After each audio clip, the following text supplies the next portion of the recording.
แล้วจะส่องเบื้องเราได้ทางนี้นะแถวนี้อ๋อเพิ่นปลูกมาฮอดนี่แหละฮอดน้ำพุนี่แล้วนะสบายดีพ่อแม่พี่น้องมื้อนี้ประดับดินจะพาไปเลาะเบิ่งเส้นทางอีกแล้วนะมื้อนี้เขาจะมาอัปเดตเบิ่งเส้นทางอยู่ที่แถวสร้างสามหัวไปหาวัดแถววัดองค์ตื้อเนาะเดี๋ยวเขาจะไปเบิ่งว่าเขาเจ้าปลูกคอนกรีตเป็นจังไดแล้วเขาเจ้ามีการเปิดเส้นจราจรจังไดแล้วแน่เนาะอยู่บอนท่านนะเพราะว่าเขาเจ้ามีการเฮ็ดเส้นทางมาสักระยะหนึ่งแล้วเนาะตรงนี้อยู่ในนครหลวงวิจันทร์เขาก็มีปรับปรุงเส้นทางอยู่หลายเส้นทางหลายจุดหลายบอนเนาะว่าจะเป็นการแบบปูยางเพิ่มเติมปูคอนกรีตหรือว่าเฮ็ดไม้อย่างก็มีหลากหลายรูปแบบเนาะโดยเฉพาะเส้นทางที่พื้นผิวถนนก็ดีอยู่แล้วแต่ว่าเพิ่นก็ยังปูอีกสั้นหนึ่งเนาะก็เห็นมีเสียงจากสังคมออนไลน์หลายอยู่เนาะว่าเส้นทางดีอยู่แล้วแต่เพิ่นก็ยังเฮ็ดอยู่เนาะแต่ว่ามันมีเส้นทางบางเส้นทางโดยเฉพาะทางเหนือเนาะตอนนี้นะโอ้ทุกคนลำบากแหงอันนี้เว้าอีหลีเนาะเว้าจากใจอีหลีอันนี้เรื่องจริงอีหลีเนาะเส้นทางทางเหนือโดยเฉพาะทางขึ้นไปทางแขวงหลวงเฮาบางไปทางเสียงขวางไปทางแขวงหัวพันน่ะสิเนาะทุกคนโอ้การเดินทางนี่ยากลำบากอีหลีเนาะเส้นทางเปเพนักอีหลีนี่คือจุดนี้เห็นบ่เพิ่นปลูกขึ้นมาอีกสั้นนึงนี่เห็นบ่นี่เพิ่นปลูกขึ้นมาอีกสั้นนึงปลูกขึ้นมาหนาเติบได้นี่อันจริงเส้นทางแถวนี้มันก็โอเคอยู่แล้วก็แต่ว่าเพิ่นปลูกขึ้นมาอีกเนาะเพราะว่าก็ให้มันสวยงามเพราะว่าตกเก่าน่าจะหมดอายุแล้วเนาะน่าจะหมดอายุของอย่างแล้วสินะเพิ่นก็มาปลูกใหม่นะเห็นบ่เพิ่นปลูกมาตั้งแต่สนามบินพุ่นแหละแล้วก็มาวันนี้เพิ่งก็ปลูกเห็นป่ะนี่ปลูกอีกสั้นนึงนะถ้าผู้ใดเคยเห็นคลิปวิดีโอก็น่าจะฮู้นะว่าเส้นทางแถวนี้ก็ถือว่าโอเคแต่ว่ามันจะเป็นแบบจะว่าอะไรฮะเขาจะปลูกมาดนแล้วเนาะเส้นทางมันบ่ดำแล้วมันบ่งามปานใดแล้วนะแล้วเพิ่นว่าปลูกไม้มันก็จะดำแบบนี้นะดำงามแล้วเดี๋ยวเพิ่นก็จะตีเส้นจราจรใส่ก็จะงามเนาะก็เวียงจันทร์เขาก็น่าจะมีงบประมาณในด้านนี้เนาะในการปรับปรุงตัวเมืองนครหลวงเวียงจันทร์ให้มีความสวยงามสะอาดงามตาขึ้นหลายกว่านี้เนาะเนื่องจากว่าเขาเป็นเมืองหลวงเป็นใบหน้าใบตาของประเทศลาวเฮานะบางเส้นบางบอนก็ปลูกยางเพิ่มแบบนี้เนาะก็ปลูกทับขึ้นมาอีกสั้นหนึ่งแบบนี้บางเส้นก็ปลูกคอนกรีตเนาะฮือออกแล้วก็ปลูกคอนกรีตไปเลยบ่ทันละ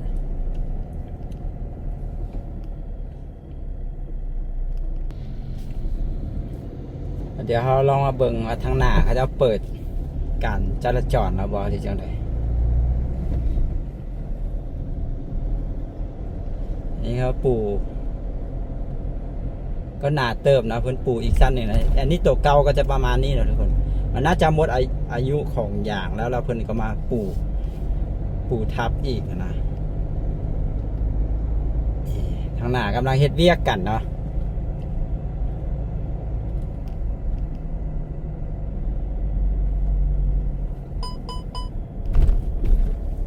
นี่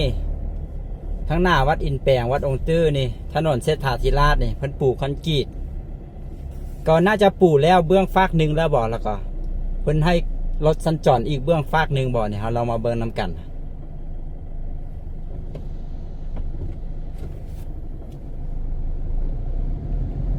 นี่เพิ่นปลูกคอนกรีตแบบนี้นะโอ้ปลูกแล้วจะส่องเบื้องเราได้ทางนี้นะแถวนี้นะแต่ว่าก็ให้สัญจรเบื้องฟากหนึ่งก่อนเนาะนี่คนนี้การปรับปรุงไม้เนาะแล้วก็เดี๋ยวทางหยอกทางยางก็เพิ่นก็น่าจะเฮ็ดไม้ยางสวยงามแหละตามเบื้องนะเพราะเพิ่นฮื้อออกหมดตอนนี้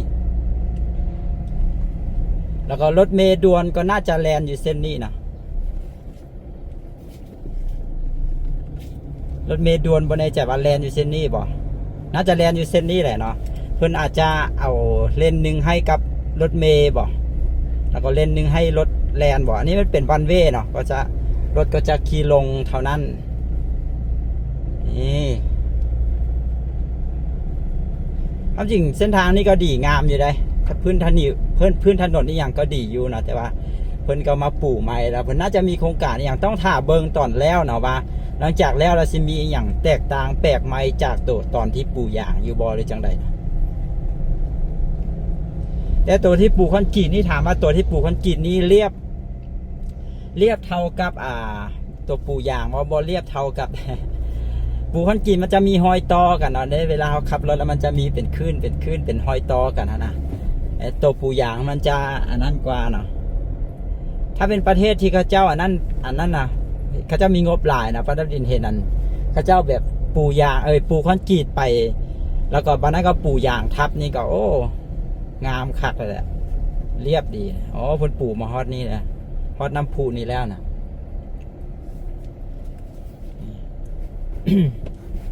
กำลังเฮ็ดเวียกกัน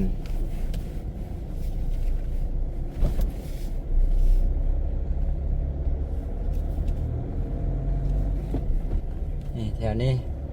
กำลังวางทอบ่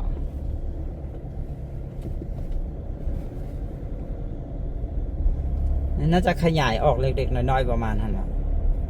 มันก็ขยายอย่างบ่ได้หลายแล้วในเบื้องปากมันก็จะขยายอีกเลย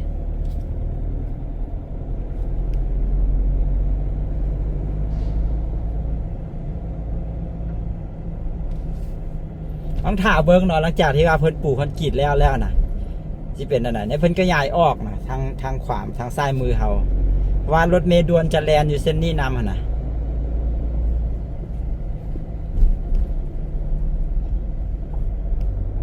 รถเมล์ด่วนน่าจะแลนมานี่แหละผ่านด้านหน้าวัด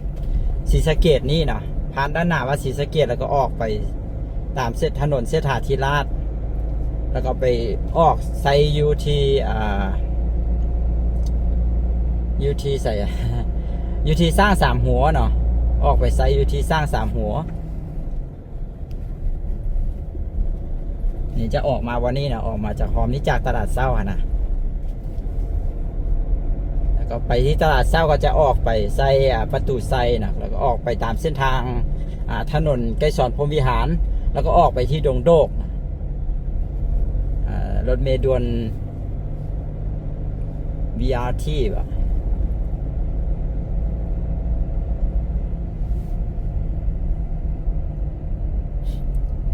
อันนี้เพิ่นก็อันนั้นแล้วนี่เพิ่นปลูกอย่างก็เพิ่นปลูกยางทับอีกสั้นหนึ่งแล้วบ่แถวนี้เรียกว่าเพิ่นมาสีดยางไหมหรือจังใดเนี่ยแล้วเพิ่นก็อันนั้นเนาะเพิ่นก็ขีดเส้นจราจรตัวนี้ตัวเก่าก็จะออกเป็นสีเก่าๆแบบนี้นี่ป้าดาดินจะมาหาบอลนางดินมาหาบอลนางดินก็เลยผ่านมาก็เลยพายวิดีโออัปเดตให้เบิ่งเนาะก็ไม่ได้ผ่านมาโดนพอสมควรเลยเส้นที่เขาถ่ายวิดีโอมานี่นะ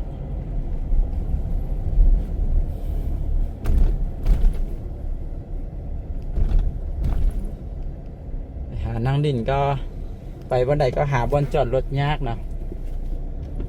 ก็เลยว่าจะมาที่ห้างมาที่ห้างมันง่ายนะหาบอลจอดรถง่ายได้แล้วก็มันก็จังใดเขานะมันก็มีหลายอันหลายแนวบาทเดียวนะ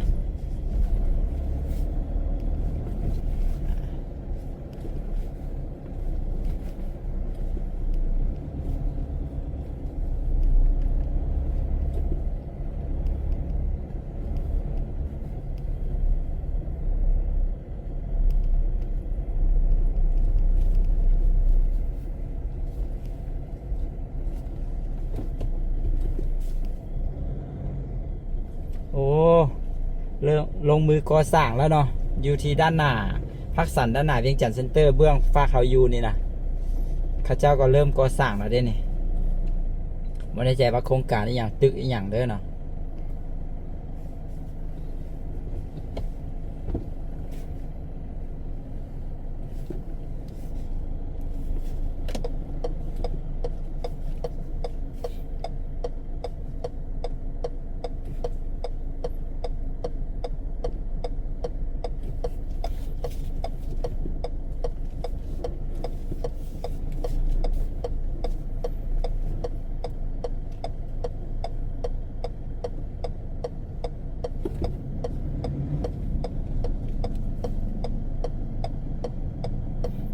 รถติดเป็นเรื่องปกติอยู่ถนนคูเวียง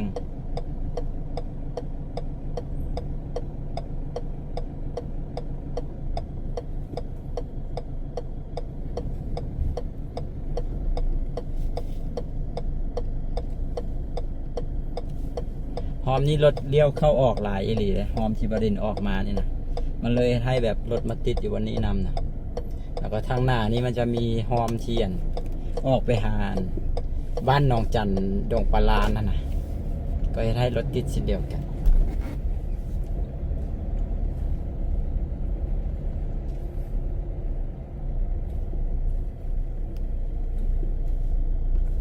นี่เห็นว่าทางหน้าทาง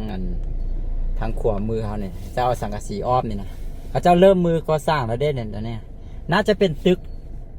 ต้องเป็นตึกที่มีความใหญ่ความสูงแน่นอนเนื่องจากว่า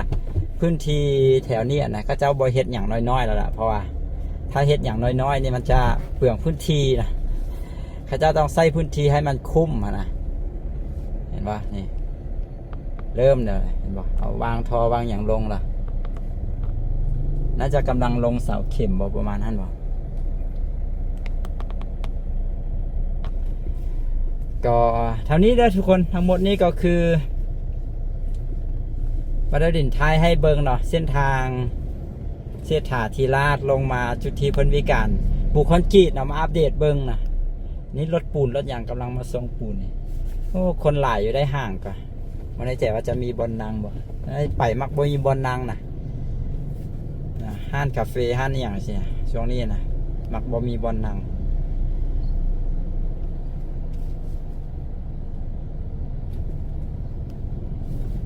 ก็เดี๋ยวจบไว้แต่เพียงเท่านี้ก่อนเนาะเป็นเท่าใดแล้วเดี๋ยวจะไปหาอัปเดตไทยบันไดให้บรรดาท่านได้เบิ่งกันก็ลองติดตามกันวิดีโอต่อไปนะสำหรับวิดีโอนี้ก็จบไว้แต่เพียงเท่านี้เดี๋ยวไปหาบนนางดินก่อนนะไว้พบกันวิดีโอต่อไปเด้อสบายดี